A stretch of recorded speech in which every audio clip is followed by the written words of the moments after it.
मित्रों नमस्कार। आजकल जयंत चौधरी सुर्खियों में है। ये कौन है जयंत चौधरी, इसके बारे में हम बात करेंगे। क्यों सुर्खियों में है, इसके बारे में बात करेंगे। पिछले 3 माह से सियासत की बिसात बिछाई जा रही थी। उसके अनुसार सपा और रालोद के गठबंधन की 7 सीटें घोषित भी की गई थी, लेकिन अचानक से जयंत चौधरी ने भाजपा से नजदीकियां बढ़ानी शुरू कर दी। उस नजदीकियों की वजह से हालात ये हुई कि पश्चिमी यूपी का राजनीतिक समीकरण गड़बड़ा गया है। सपा को ये बड़ा झटका लग सकता है। हाल ही में प्रधानमंत्री नरेंद्र मोदी ने पूर्व प्रधानमंत्री स्वर्गीय चौधरी चरण सिंह को भारत रत्न देने की घोषणा कर और भी हलचल पैदा कर दी है।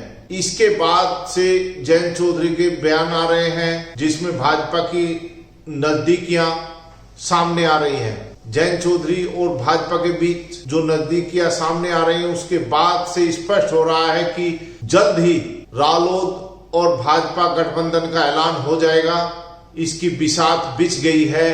कितनी सीट जयंत चौधरी को मिलेंगी और कौन कौन सी सीटें मिलेंगी, इसका भी विस्तार से अभी औपचारिक घोषणा होना बाकी है।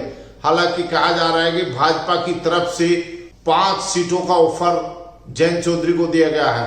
ये सीटें कौन कौन सी होंगी अभी इसको सार्वजनिक नहीं किया गया है, लेकिन महत्वपूर्ण बात यह है कि 10 साल से 2 योजना ऐसी हैं जिसमें जयंत चौधरी लगातार पराजय का सामना कर रहे हैं। उनके पिता भी दोनों चुनाव में हार गए थे और फिर अब दोबारा से भाजपा से नजदीकियां बढ़ी हैं और गठबंधन का रास्ते पर चल रहे हैं। अब देखना यह है कि ये गठबंधन कैसे होगा, क्या स्वरूप होगा और इसमें कितनी सीटें जयंत चौधरी को मिलेगी। लेकिन इतना अवश्य है कि सपा को जयंत चौधरी के जाने के बाद बड़ा झटका लगेगा और इसमें 2 राय नहीं। सपा के पास पश्चिमी यूपी में प्रत्याशी खड़ा करने के लिए मजबूरी में कोई कैंडिडेट नहीं मिलेगा, क्योंकि ऐसी स्थिति सामने आ रही है। भाजपा और रालोद मिलकर जिस तरह से ये गठबंधन होने जा रहा है, पश्चिमी यूपी में बहुत मजबूत स्थिति इनकी रहेगी।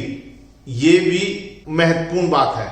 इस बात को राजनीतिक विश्लेषक भी मान रहे हैं कि जयंत चौधरी के भाजपा के साथ जाने के बाद भाजपा पश्चिमी यूपी में मजबूत होगी। 27 सीटें ऐसी हैं पश्चिमी यूपी की, मैं आपको बता दूं, जो जाट कहीं ना कहीं निर्णायक साबित होते हैं। जाट वोटर 27 सीटों पर अपनी निर्णायक भूमिका में है। उसका लाभ सीधे भाजपा को मिलना तय है। अब ये देखना है कि भाजपा अपना कौन कौन सी सीट जयंत चौधरी के लिए छोड़ती है।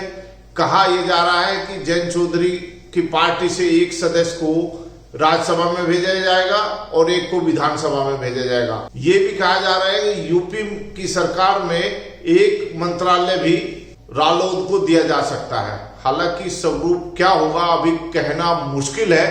ये सिर्फ राजनीतिक गलियारों में जो चर्चाएं हो रही है उन पर बात कर रहे हैं। महत्वपूर्ण बात यह भी है कि सपा, बसपा और कांग्रेस 3 पार्टी इस समय ऐसी है। हालांकि उनका गठबंधन भी अभी सामने नहीं आया। बसपा सुप्रीमो मायावती ने कहा है कि वो अकेले चुनाव लड़ेगी।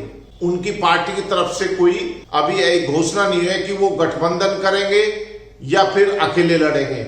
मित्रों, जयंत चौधरी के भाजपा के साथ जाने के बाद इंडिया गठबंधन को बड़ा झटका ये लगेगा, इसमें 2 राय नहीं है। लेकिन इससे पहले नीतीश कुमार भी इंडिया को बड़ा झटका दे चुके हैं और ऐसी हालत में अब वर्तमान में लेटेस्ट खबर ये आ रही है, दिल्ली के मुख्यमंत्री अरविंद केजरीवाल भी इंडिया गठबंधन से अलग हो रहे हैं। उन्होंने पंजाब के दौरे के दौरान ये बात कही है कि पंजाब और दिल्ली में वो अकेले आम आदमी पार्टी चुनाव लड़ेगी। इससे साफ हो गया है कि इंडिया गठबंधन को एक के बाद एक लगातार झटके लग रहे हैं।